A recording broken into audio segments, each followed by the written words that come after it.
Welcome to today's physics class in which we'll be looking into the dimensional analysis and again the applications of this dimensional analysis or the formulas. So from the previous classes what we studied, I can conclude that all the physical quantities they can be expressed in terms of fundamental quantities or the base quantities. So there are again 7 fundamental quantities.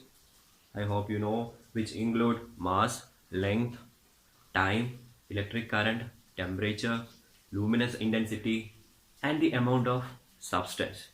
So now I am going to look into the dimensional formula. So when I say dimensional formula, okay, it is nothing but expressing a particular physical quantity in terms of these fundamental quantities and the power. Like if I am taking the case density, so your density, again, it is a physical quantity expressed in terms of fundamental quantity. So density is equal to mass divided by volume. Your mass is a fundamental quantity. Again, volume, which is a derived quantity or a quantity which is expressed in terms of fundamental quantity. So mass divided by, if I am taking the volume as let's say L cube. Okay, so whatever it be, or if it is in the case of a sphere, 4 by 3 pi r cube, 4 by 3 and pi, they will be remaining constant, again r cube, again unit of distance or length. Again, I can express my density as a combination of my fundamental quantity. So I got m divided by L cube. So now if I consider my 7 fundamental quantities: mass, length, time, electric current, then temperature, luminous intensity, amount of substance. Okay, 1, 2, 3, 4, 5, 6, 7. So the dimensional representation or the dimensional formula of mass, it will be m. In the case of length, L, time t, electric current A. Okay, because ampere is a unit, so we are taking A. Again, temperature, it is K. So since the T has been gone for time, you have to take temperature as K, Kelvin. Luminous intensity, CD, and amount of substance, mole. So this is nothing but the dimensional representation of these 7 fundamental quantities. Again, whenever you are writing the dimensional formula, it should be having a square bracket. Okay, so there is a square bracket associated with your dimensional formulas. So mass is equal to, okay, this is its dimensional representation. And again, the dimension. So what is the dimension here? So I can say that density is mass divided by the cube of the one side of the length. So the representation will be m divided by L, because it relates to length. So L cube, right? Or I can write this as m L raised to minus 3. So m denoting mass and L denoting the length, and cube, it was 1 by L cube, so L to the power minus 3. That means there is, okay, the dimension of mass. Okay, so your density, it contains the dimension of mass as equal to 1 and the dimension of length. So the density, it contains length having a dimension of minus 3, or there are 3 dimensions.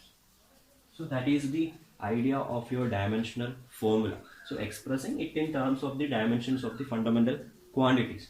Or if you take the case of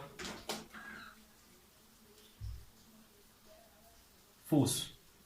Okay, so your force, it is given by equation m into a. So mass m into, again, acceleration. So acceleration is equal to v minus u divided by t. Again, velocity, meter second raised to minus 1 divided by second. So you will get meter second raised to minus 2 here. So again, meter, so it stands for distance. So L t raised to minus 2. So finally you will get the dimension of force as ml t raised to minus 2. That is your force. It has one dimension in mass, there is one dimension in length, and minus 2 dimension in time. But in the case of, if you look at other 7 quantities, okay, it will be, so if I take candela, are there any dimension of this candela or luminous intensity in force? No. So that is nothing but 0. Or again temperature, again it is not there, so you have to take it 0. But there is no need to write all such things. Whatever is existing, you can write the dimension of those terms. So m to the power 1, this means m to the power 1, L to the power 1, and t to the power minus 2. So your force, it contains mass, length, and time. The dimension, mass, length, and the time. Conclude from this that the physical quantities can be expressed in terms of 7 fundamental quantities, and these 7 fundamental quantities are termed as 7 dimensions of the physical world, and any physical quantity can be written as a product of the fundamental quantities. Again, the powers of the fundamental quantities that come into the expression of a physical quantity is termed as the dimension of that quantity. Let's have a look into some of the dimensional formula of these certain physical quantities which we know. So if I am taking the dimensional formula of your acceleration due to gravity. So if I ask you what is the dimensional formula of acceleration due to gravity, it is nothing but the same as that of your acceleration. So that is equal to L t to the power minus 2. So now I can call this as my dimensional equation of acceleration due to gravity. So here the acceleration due to gravity is expressed in terms of its dimension or dimensional formula. So equating it, I call it as the dimensional formula. Again, what about the dimension of universal gravitational constant? Again, you know what is this G, right? So if you are having two masses, so m1 and m2 separated by a distance r, then the force between these two masses, it is a property of masses that they attract each other. So that force, it is proportional to m1 m2 divided by r square. Again, to avoid this proportionality, you have to equate it with a constant g. So that is your gravitational constant, g m1 m2 divided by r square. So you are asked to find what is the dimensional formula of g. So here g, I can rewrite it as equal to f r square divided by m1 m2. So the dimension, that will be equal to, so the dimension of force, so F is equal to, again, okay, if I write, so your F, it is equal to mass into acceleration. So mass m, acceleration L t raised to minus 2. Okay, you got, so r square, that is the distance, so that will be equal to L square. Again, m1 into m2, product of mass, so that will give you m square. So if I now substitute this, so g is equal to m L t raised to minus 2 into, so r square, that is L square, the dimension of r square is L square, divided by the product of masses, so that will be equal to m square. Now just like your normal procedure, your m, your n, so you can simplify it again. So you will get m to the power, so this m square, it goes up, it will become m to the power minus 2. So minus 2 plus 1, so you will get m to the power minus 1. Again, L into L square, that will give you L cube. Again, t to the power minus 2. So you got the dimensional formula of g as equal to m to the power minus 1 L cube t to the power minus 2.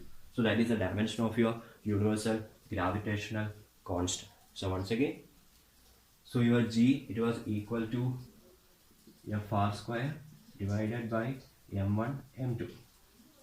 So force dimensional equation or dimensional formula, it is equal to ml t raised to minus 2. Again, r square, that is nothing but the square of the distance, so the dimension L, length L square. Again, mass, product, so m square. So finally simplifying, I got m to the power minus 1 L cube t to the power minus 2. Physical constant I can say. So certain physical constant or your physical constants like gravitational constant, your speed of light. Okay, so all these things, though being a constant, they are having certain dimensions. And again, there are certain quantities like strain. So strain means the change happening to a body when a force is applied. So it is again calculated by the change happened to the length divided by the original length. Again, both of these, okay, if you take strain as equal to change in length divided by the original length, again the ratio of the same physical quantity, that means we are not going to get any dimension. So such quantities again they are dimensionless.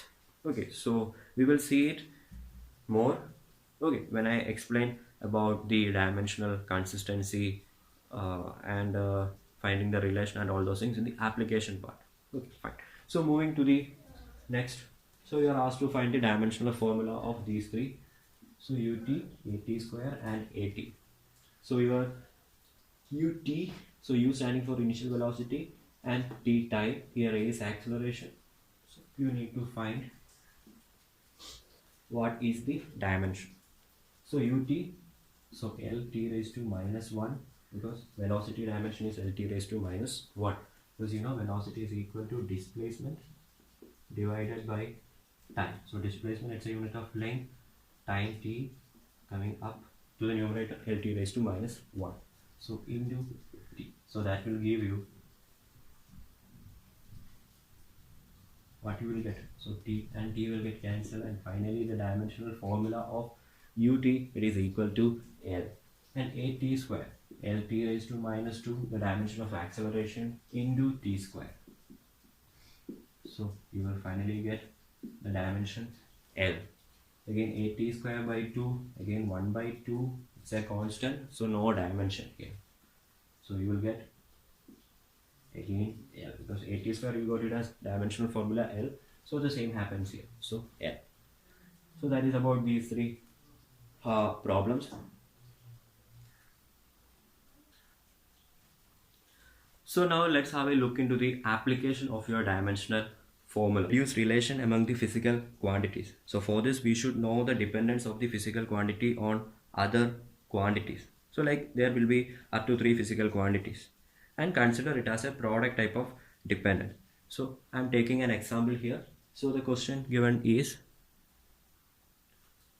so as I said just now, using the dimensional formula we are going to deduce an expression, okay, for time period here. So you know you are considering a simple pendulum having a bob attached to a string that oscillates under the action of force of gravity. Now the time period it is given, it is depending on its length. So the time period it is dependent on length, again mass of the bob, and again acceleration due to gravity. So I am taking it as length, mass and gravity. Again it was said that in most of the question you are considering it to be a product. Okay, the relation it is taken as a product. So L, M and G. So I got T as proportional to length, mass and the acceleration due to gravity. So in order to remove that proportionality sign, I am taking a constant K, L, M and G. Now I am equating this equation K into L to the power X, M to the power Y and G to the power Z. And I am now rewriting its dimensions. So M to the power 0 here, L to the power 0, but T to the power 1 is equal to K into the dimension of L, the power it was, okay, equated was X, M to the power Y, L T raised to minus 2 the power Z. Okay, this is that. So now can I rewrite this as L to the power X plus Z? So L to the power X and L to the power Z. Again M to the power Y, okay, only Y is there, no other formula contains M, and again T to the power minus 2 Z. Again here M to the power 0, L to the power 0, T to the power 1. Now I am equating the powers of L, M and T. So I will get X plus Z as equal to 0, y as equal to 0 minus 2z as equal to 1. Okay, so minus 2z it is equal to 1, or z that is equal to minus 1 by 2. So I can write, I got the values, z as equal to minus 1 by 2, y as equal to 0. So if I get minus 1 by 2 for z, x will be equal to 1 by 2. So I got the values of my exponents. So I can write this as, now I can write it as, okay, so this will become is equal to k into, so length to the power x. So x was equal to 1 by 2. So L to the power 1 by 2. Again m to the power 0 and g to the power minus 1 by 2. And you know that, okay, so you are familiar with this equation, right? So you got t is equal to k root of L to the power 1 by 2. So I can write it as root L. Again m, I don't want to bother because there are no dimensions of mass in time period, divided by g to the power minus 1 by 2. That means 1 by root g. So k into under root L by g. And this constant k, it is found to be equal to 2 pi. Again, you can't find this 2 pi using the dimensional formula, but you got an expression for the time period. So that is equal to k into under root L by g, which is nothing but the time period, okay, of the simple pendulum. That is t, it is equal to 2 pi into under root L by g. So if you know the relations involved, you can easily find the expression for particular quantity. So that is one application. And again, there is one more with regard to the consistency that we will be seeing in the next class.